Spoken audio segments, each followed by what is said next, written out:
sorry the lighting is terrible. It is only like 8:30 in the morning, so the sun is still super high, but I thought I would start this new reading vlog. It is Tuesday. I'm not actually currently reading anything yet, but I have 2 books picked out now that I'm planning on starting at least one of them today. First, I'm going to finally read The Betrothed by Kiera Cass. I know this book has had a lot of mixed reviews, but I have literally loved all of her other books and given them all 5 stars, so I feel like I will still like this one. And it's a pretty short read, like, yeah, it's 306 pages, so I'm hoping I can read this in just a couple days. I also have a test to study for, so that'll take up a lot of my time, but planning on reading this week. And then I just picked out Girl Gone Viral by Alicia Ray as my next audiobook, so I'm excited for that one. I don't have synopses for either of these. I don't know what this is about. I just know it's Kiera Cass, and like, look at this cover. And then I don't know what Girl Gone Viral is about either, to be honest. I think a girl goes viral. That's all I know. But I like Alicia Ray. I read The Right Swipe and it was a pretty good book, so I'm excited to give this one a try. I have a class now, so I'm gonna go do that, and I will update you when I hopefully start one of these books. Hello, a really quick update. It is Thursday now. I haven't done a lot of reading this week. I'm noticing a pattern that Monday through Wednesday it's not going to be a lot of reading time just because of my class schedule right now. But I am 60% into Girl Gone Viral by Alicia Ray, and I am really liking it. I'm liking it a lot better than The Right Swipe. I just really like the main character, Kat, and I really like him too. Can I remember his name? No, what is wrong with my brain sometimes? But I'm really enjoying it. I have read 2 chapters of The Betrothed, which is literally like 12 pages, so I don't have any thoughts on that yet, but I am very much enjoying this audiobook. I will maybe finish it today, maybe. My plan today is literally homework all day, and then I actually have to go get another COVID test just for being on campus, but mostly homework all day because I have a test Monday, so I'm doing the study guide and stuff. But hopefully I will still be able to get some reading done this weekend in little pockets among the studying. So I will go ahead and just update you later. For now, I'm going to go study. Hello, a really quick update. It is Sunday. I haven't read anything at all. I'm still on chapter 1 of The Betrothed, and I think I'm about in the same spot of Girl Gone Viral that I was last time I updated. I just wanted to do something for this vlog to pretend I'm engaged in it. I've been studying for a test, so I have a test tomorrow. After that though, after like 3:30 tomorrow, I will be all ready to read. Actually, I'll be watching Breaking Dawn Part 1 and 2 because I've also been marathoning those again, even though I did that a couple weeks ago. So whatever. I do kind of plan on finishing my audiobook tomorrow, or doing just picking something up. I did restart Little Women, if that counts. I read chapter 1 on my Instagram. But yeah, I haven't done anything today. I laid in bed until like 1 o'clock and watched Harry Potter on TV, and then I studied the rest of the time, and it's 10 now. So yeah, it's been a very busy week. It's been a very stressful week. And just like mental health wise, I needed a break, and that break this week was not reading. And that's okay, that's okay. I plan on reading The Betrothed still this coming week. And then I have an arc, it's not an arc, a book for review that I said yes to an author for to read after that. I don't remember the name, but I know it's about sirens, that's all I know. And then I might pick up Half-Blood Prince, I might pick up an historical. I might restart Midnight Sun. I don't know. We'll get there. But Goblet of Fire just came back from commercial break, so I'm gonna go watch that, and I will update you later, hopefully after my test tomorrow. Hello, an update. It is Wednesday now. I did end up finishing Girl Gone Viral yesterday, the audiobook. I really liked it. I gave it like a 4.5 out of 5 stars. I really liked the characters, and I liked their connection, and that the fact that they had known each other so long already and then sort of developed a romantic relationship out of that. The only thing I didn't like is that the plot was just a little bit slow. Like, there was kind of a plot, but like it wasn't like a high stakes enough, and a lot of the times romance doesn't always have a super high stakes plot line, but this one just like didn't click with me for some reason. That being said, it was still really good writing, absolutely fantastic representation, concerning anxiety and PTSD, and panic disorder. So I really enjoyed the writing of that. I think it was so well done, and it was a really fun read overall. I liked it a lot better than The Right Swipe, and I definitely want to give some more Alicia Ray a chance. I think she has some other books before this series, and I really enjoyed it. I'm now starting Awkward, which, if you could pass the title, by Avery Flynn, I'm already really enjoying it. I'm like 8% in, but it follows a hockey player and a girl who owns a flower shop, and they are friends of friends, and they meet at a wedding. They have one night together, and now it's a couple weeks later and she is pregnant, and they have to now go on figuring out what that's going to look like for them. And I'm very excited to read this one. I also am still reading The Betrothed, believe it or not. Literally still in chapter 2, but my plan is to read a good chunk of that tonight. I still have like a couple hours of homework left, and I've been doing homework since like 10 a.m. and it's 5:30 now, but school is back in session. So I'm going to go try and get through my homework and read some more, and I will maybe update you later tonight or at least tomorrow.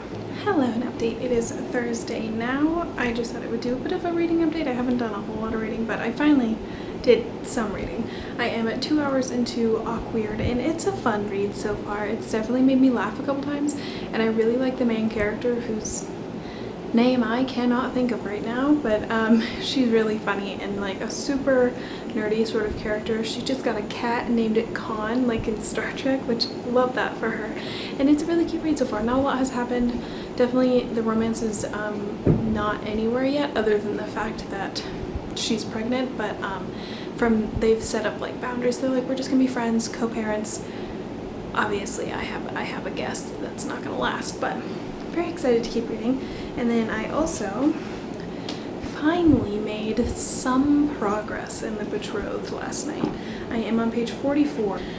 I am liking this so far. I don't have an opinion. I'm on page 44. I will say it's not like the selection, and obviously it's a new book. I didn't think it was going to be exactly the same, but like Hollis doesn't have that same spark that America does in the selection, so I'm not sure how I feel about it yet.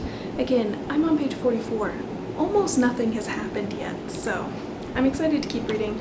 I know this one has gotten a lot of mixed reviews, but I have loved all of Kira Cass's other books, so hoping for the best. But I will hopefully read more of this today and update you later. I'm gonna go start my homework now and hopefully be able to get done soon-ish.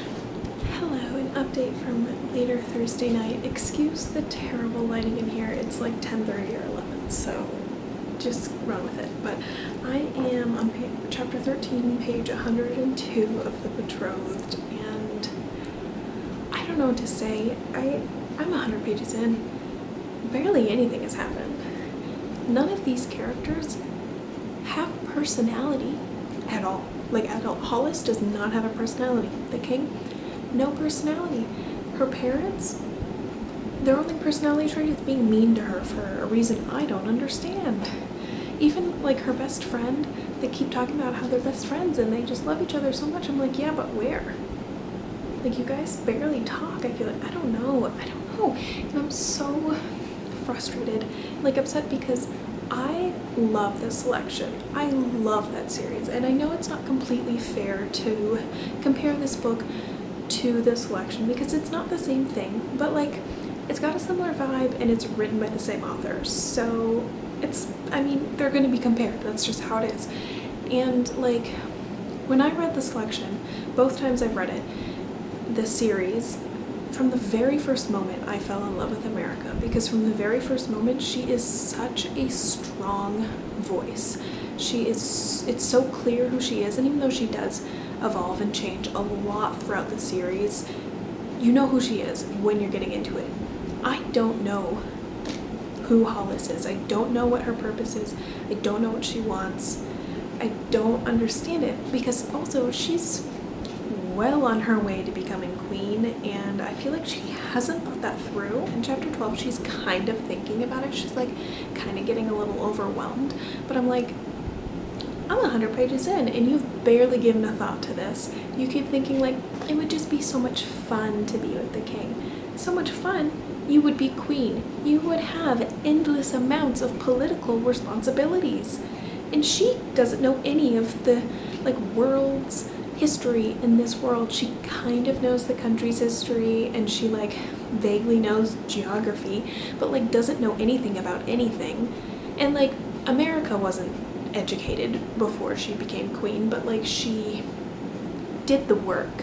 And Hollis, I have not seen do the work yet, and I don't know, I love this selection and I want to love this book, but I am 100 pages in and I don't understand what's going on or what the point of this is.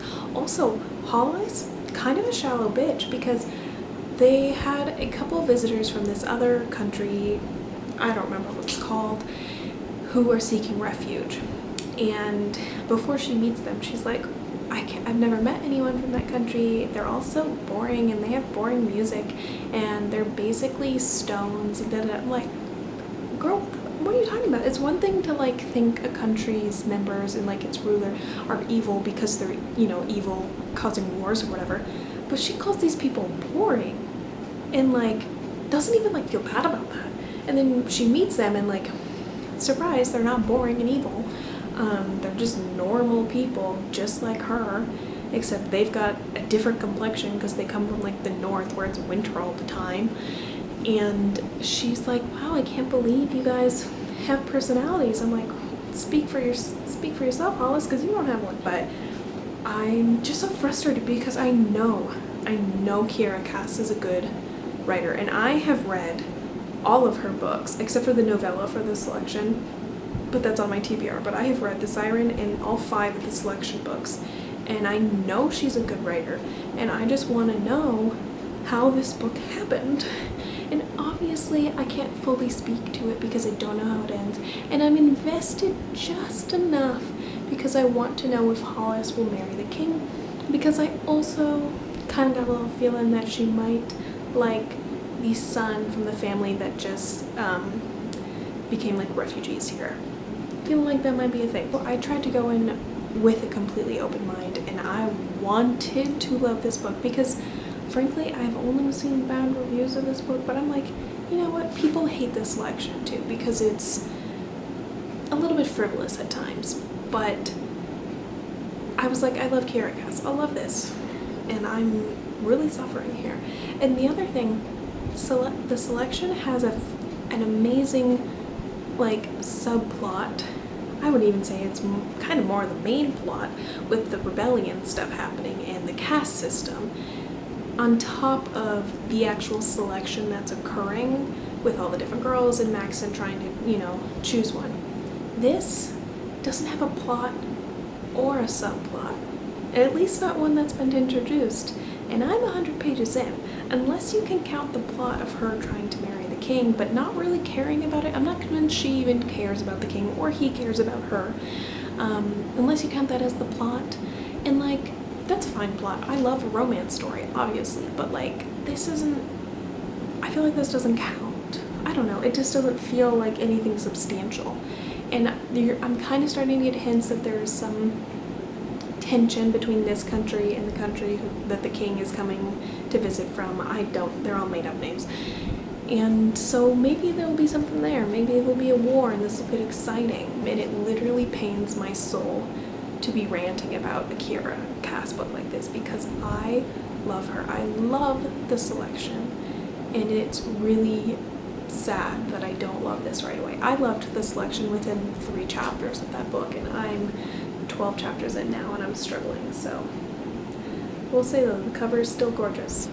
I have to go to bed now. I have a clinical tomorrow, and then afterwards I will be finishing The Betrothed, and I'm sure I will have a lot more thoughts. So for now, good night. Hello, it is Friday night. I thought I would do a reading update. I finished Awkward by Avery Flynn on audio, and I really liked it. I would give it a solid 4 out of 5 stars. I do wish it had been a bit longer, but I really liked the characters, and I was laughing out loud quite a few times. It's just a fun, entertaining read. I really liked all the fandom references, and I liked how the relationship developed throughout the story. The only thing is, like with wanting it to be longer, I wish we had been able to see more of the main character's pregnancy. Do I remember her name? No, I don't.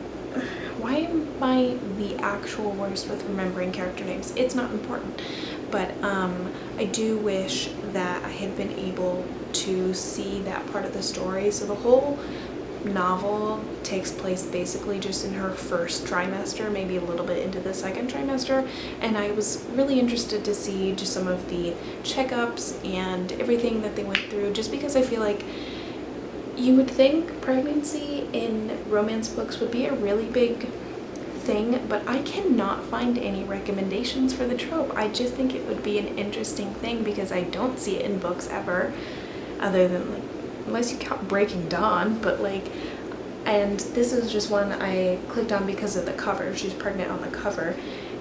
But if you have any romance recommendations that involve pregnancy, especially historical, but honestly I'll take anything, I would love to read it, because every time I look up the pregnancy trope, like on YouTube looking for recommendations, it's people hate that trope and I don't know why. So like no one's recommending it. Once I read enough, I'll probably make a recommendations video, just because there's got to be someone else out there like me who thinks it's an interesting trope to get into. So anyway, I have not finished the selection. That's not what it's called. The Betrothed. And I'm gonna read a little bit before bed, but it's already 10. I spent a lot more time working on these letters than I thought. I started a letter exchange group on my Bookstagram, and I was writing my letters for my two partners this month. So I spent like probably 3 hours doing that, but it was actually really relaxing and fun, so I liked that. And then I'm gonna read a little bit, probably go to bed early because I'm already really tired and it's 10. But I don't have a lot planned for tomorrow, just some errands and like a little bit of homework, so I will definitely be finishing it tomorrow. I also chose a new audiobook. I haven't started it yet, but it's Sophie Kinsella. I think it's called I've Got Your Number, or Who's Got Your Number, something like that. I don't know. I just felt like a cute, fluffy read, and Sophie Kinsella always makes me really laugh. So that is what I'll be listening to next. Other than that, I'm going to go read a little bit and I'll update you later. Hello, it is Saturday night now, and I finished this. I don't even know what to say. I don't understand what happened in Kiera Cass's mind to write this book. This might be, and I'm gonna preface this. I really, really love Kiera Cass, and if you loved this book, you do you. If you loved it, that's fine. It was for you, it wasn't for me. I just want to know why the hell she wrote this. Where was her mind? What was the reason? There were so many twists. I felt like I had whiplash. None of them made any sense. Again, not any of the characters had a personality, and the one character who had the potential for a personality, if you've read this and you made it to the end, which honestly is a feat in its own, he dies. I won't say who, but there's a lot of character deaths at the end. Unnecessary character death, and the one character who was kind of interesting is involved in that. And the king, he's evil, and like they keep trying to like be nice. Like she forgives him a lot, but he says this line, I don't know what page it's on, but he's like, oh, if we ever had kids, they wouldn't belong to you, they'd belong to me, which that line makes me hate him 0 out of 10 stars. Delia Grace, or however you say her name, at first they were like best friends in the beginning of the story, and then she just kind of became a bitch, and I don't really understand that. And then they got into this really unnecessary fight like towards the middle or so, and then it was just like this super unnecessary like girl on girl hate, like jealousy, totally unnecessary to put in this book. And then Delia was so mean to Hollis, so mean. And Hollis just forgives her. It's like, I wish the best for you. I hope you get, what you want. I hope you arrange a marriage that's good for you. And by the end, she's swooping in to get with the king. And I didn't understand any of it. This is one of, it literally pains me to say it because I love the selection. I love Caracas, but this is one of the worst books I've ever read. And I'm not a critical reader. You just have to entertain me, and I literally don't care. But this made no sense. This book made no sense. And I wanted to love it so badly. I mean, look at this cover, and it's Caracas, but it was so bad. And there was a huge twist, like at page like 250 or something, and I was like, okay, maybe this can set up for something interesting. It doesn't forgive the shitty writing, but like maybe it could do something. And like, it's moving so fast, the pacing was so off, but I was like, at the end I'm like, okay, maybe this would set it up for the sequel. And then half the fucking characters died, and I'm sorry for swearing, I never swear in my reading vlogs, but like, what is going on? What is going on? I don't understand this book. And I tried so hard to ignore the bad reviews and to really go into this with an open mind. But even me, a person who gives almost every book she reads a 4 or 5 stars, this was not it. I don't think I can even really properly rate this. I think it's just bad. The writing was not good. The pacing was not good. None of the characters had personalities. The plot didn't make any sense. There wasn't really a plot. There wasn't a plot. There was maybe the introduction of a plot, which I guess will be addressed in the second one. But what's the point of a Caracas book? Like, I don't see how a romance can happen in the second one. All chance for romance was destroyed in this book. And there was no emotion in this book. There was no friendship. Her parents hated her for no reason. I don't understand why her parents hated her so much. It was not good. It wasn't good, and I'm so sad. I feel like I just need to think of the selection, think of America and Maxon and how fantastic they are. I don't understand how the woman who wrote that trilogy and this book are the same. It does not compute. She should just keep writing in the selection world, apparently, but not her. I didn't love the sequels to the selection, but they were still decently written. This,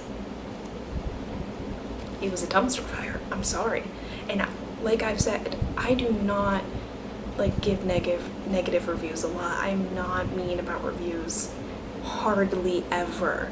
And this was bad. Like, even like my most disappointing book of the year thus far was A Ballad of Songbirds and Snakes, but even then I could appreciate it was good writing. It just was like an unnecessary book. But this was like bad writing, bad plot, bad characters. I don't understand. This is what, her 8th book being published? I know she's better than this. I don't know. Honestly, I love how pretty this book is, but I'm probably gonna unhaul it. And it's very, very unlikely I will read the sequel. And I hate to end this reading vlog on such a negative note. And I feel like I haven't even properly put together my thoughts of how bad this was. I might write up a more in-depth review on my Goodreads with like spoilers. So I have my Goodreads in the link below if you want to see more of my thoughts. I'm going to be reading Half-Blood Prince next. I need a palate cleanser, a book I know I will love. So I'm going to start that, but I will say good night for now. If you liked this video, go ahead and give it a like button, and like, share, subscribe, all that fun stuff. I will talk to you guys next time. I upload booktube videos every Sunday, so bye.